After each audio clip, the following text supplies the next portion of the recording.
Well, Pakistan is only 2 weeks away from holding parliamentary elections, but with the Pakistan People's Party now in 40 days of mourning and rival parties saying that they'll stop campaigning out of respect, how will Pakistan's future pan out? Aljazeera's Rageh Omaar reports. Iconoclastic, stubborn, difficult to like, yet adored by millions. Few politicians in Asia inspired such contradictory feelings in people as Benazir Bhutto. I followed her last month riding in the same armoured car she was assassinated in on Thursday. She was on her way to file her election papers in her home state of Sindh. We reserve the right to boycott the election if the need arises, but we felt that if we didn't file our nominations, the tyrants would have no reason to rig. So to show that they were frightened of the people, that they did not have any support, it was important for us to challenge them in their own field. Later that evening, she told me about how close to death she'd come on her return from exile in October.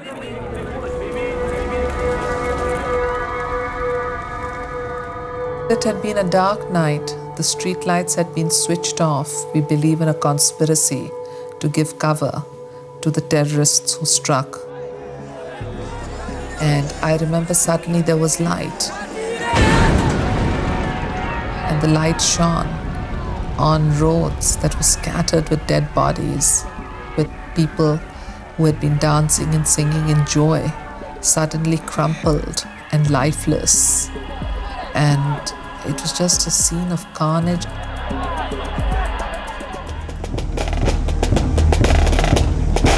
Her assailants finally murdered her close to the spot where only a few weeks ago General Musharraf stepped down as head of Pakistan's army, handing over to General Kiani. The army is the only other institution which could play a unifying role in the country, yet for many Pakistanis, the army and Musharraf are seen as part of the problem. Yet Pakistan is not only in political turmoil, it is at war with itself. Away from the political process in Islamabad, in the north of the country, there is open conflict between Islamic militants and the army, which is claiming hundreds of lives every month.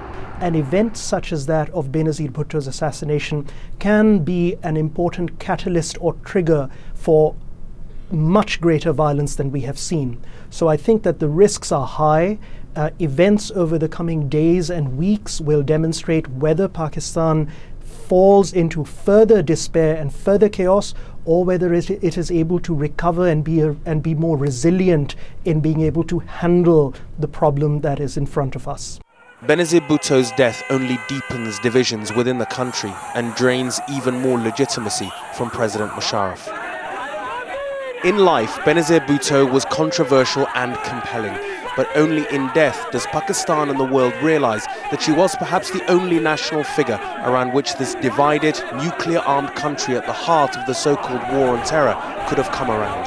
For better or worse, the key to what happens next in Pakistan lies with President Musharraf and the army. Rageh Omaar, Al Jazeera.